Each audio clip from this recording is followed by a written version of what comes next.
ಮೊದಲ 3,500 ಕೇಳಿದ್ದೀವಿ, ₹1 ಕುಡಿದು ಬಂದಿದ್ರು. ಇಲ್ಲಿ ನಿಮ್ ಹೋರಾಟ 5 ದಿನಕ್ಕ 3,200 ಬಂತು.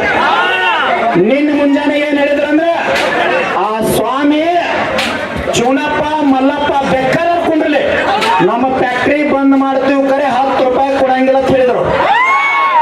ನಾವೊಂದು ಮಾತು ಹೇಳಿದ್ದೆ, ಮಾಧ್ಯಮದವರು ತಗೊಂಡಿದ್ರು. ಅದು ಶಶಿಕಾಂತ್ ಗುರುಜಿ ಹೆಣ ಹೋಗ್ಬೇಕು ಕೊಲ್ಲಾಪುರದಾಗ, ಇನ್ನು ₹100 ತಗೊಂಡ ಹೋಗ್ತಿರತ್ತೇಳಿ.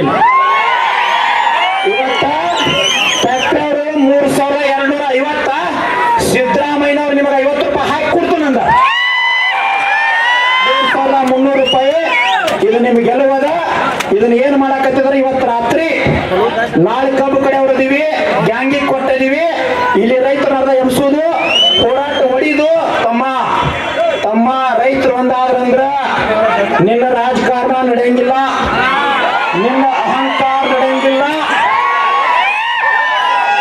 ನೀವೆಲ್ಲ ಇದ ಗೆಲುವಾಗೈತಿ. ನಿಮಗೆ ವಿನಂತಿ ಮಾಡ್ಕೋತೀನಿ, ನೀವೆಲ್ಲ ಸುಡಿಲ್ಲ, ನೀವೆಲ್ಲ ಸಹಕಾರ ಕೊಟ್ರ ಇನ್ನು ಬೇರೆ ಮಾತಾಡ್ತೀವಿ. ಅಧಿವೇಶ ನೋಡ್ರಿ, 10 ವರ್ಷ ಇತಿಹಾಸದಾಗ ಬೇಕಾದಷ್ಟು ಫೈಲ್ ಹಿಡ್ಕೊಂಡು ಡೆಲಿಗೇಟ್ ಆಗ್ಯಾರ. ಮಿನಿಸ್ಟರ್ ನಿಯೋಗ ಹೋದಾರ, ಸಿದ್ದರಾಮಯ್ಯ ಹೊತ್ತಿಗೆ ನಿಯೋಗ ಹೋದಾರ, ಮೋದಿ ಹೊತ್ತಿಗೆ ನಿಯೋಗ ಹೋದಾರ. 50 ಪೈಸೆ ಸಿಕ್ಕಿಲ್ಲ.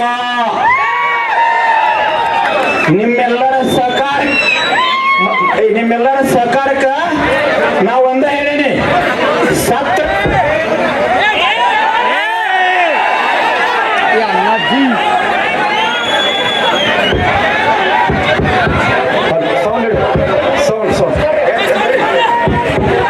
ಒಂದು ಮಾತು, ನೀವೆಲ್ಲ ಗಟ್ಟಿಯಾಗಿ ಯಾವಾಗ ಕೂತಿರ್ಲ, ನಾವೊಂದ್ ಹೇಳಿ ಏನು ಪ್ಲಾನ್ ಮಾಡಿಕೊಳ್ತೇನ. ಸ್ವಾಮಿನ ಎಬರದ ಬಿಲ್ ತಗೊಂಡನ ಸಂಗೊಳ್ಳಿ ರಾಯಣ್ಣ ಹುಟ್ಟಿದ ನಾ ಮೊದಲು ಹೇಳೇನೆ, ಕೋವಿಡ್ದಾಗ ನಾವು ಉಳ್ದಾಗಿ ಅಂದ್ರ ದೇವ್ರು ಉಳ್ಸ್ಯಾನಂದ್ರ ನಿಮ್ಮೆಲ್ಲರ ಆಶೀರ್ವಾದದಿಂದ ತಗೊಂಡಿವಿ. ಅಧಿವೇಶನದ ಕೈ ಮುಗಿತೀನಿ. ನೀವೇನಾರ 10 ಲಕ್ಷ ಮಂದಿ ಬಂದ್ರ ಒಬ್ಬ MLA ವಿಧಾನಸೌಧಕ್ಕೆ ಹೋಗ್ಲಾರ್ದಂಗ ₹1,000 ತಗೊಂಡ ಆದ್ರ ಇವತ್ತ ಈ ಬಿಲ್ಲಿನಕ್ಕಿಂತ ಒಂದು ಗೆಲುವು ಏನಾಗಿದೆ ಅಂದ್ರ 25 ಸಂಘಟನೆಗಳಾಗಿದ್ದು, ರೈತ ಸಂಘಟನೆ 25-30. ನಿಮ್ಮ ಗುರ್ಲಾಪುರ ಶಕ್ತಿ ರಾಜ್ಯದ ಎಲ್ಲಾ ಸಂಘಟನೆ ಒಂದ ವೇದಿಕೆ ಮ್ಯಾಗ ಬಂತ.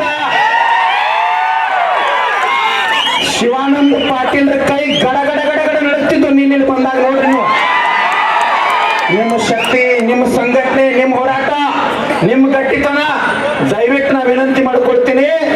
ನನಗೆ ಯಾರು ನೀವು ₹1 ಕೊಡ್ಬೇಡ್ರಿ. ನಿಮ್ಮ ಕಬ್ಬಿನಾಗ ಏನು ಬರ್ತೈತ್ಲ, ಒಂದು ₹500 ಅನಾಥಾಶ್ರಮಕ್ಕ ಬಿದ್ದಂತವ್ರಿಗೆ ಕೊಟ್ಟು ಬಿಡ್ಬೋದು. ಎಲ್ಲರ ಪರವಾಗಿ ಒಬ್ಬ ಸಾಮಾನ್ಯ ಕಾರ್ಯಕರ್ತ ನಡ್ಕೊಂಡು ನಮ್ಮ ಜಿಲ್ಲಾ ಮುಖಂಡರು, ರಾಜ್ಯ ಮುಖಂಡರು, ತಾಲೂಕು ಮುಖಂಡರು ಯಾರದೇ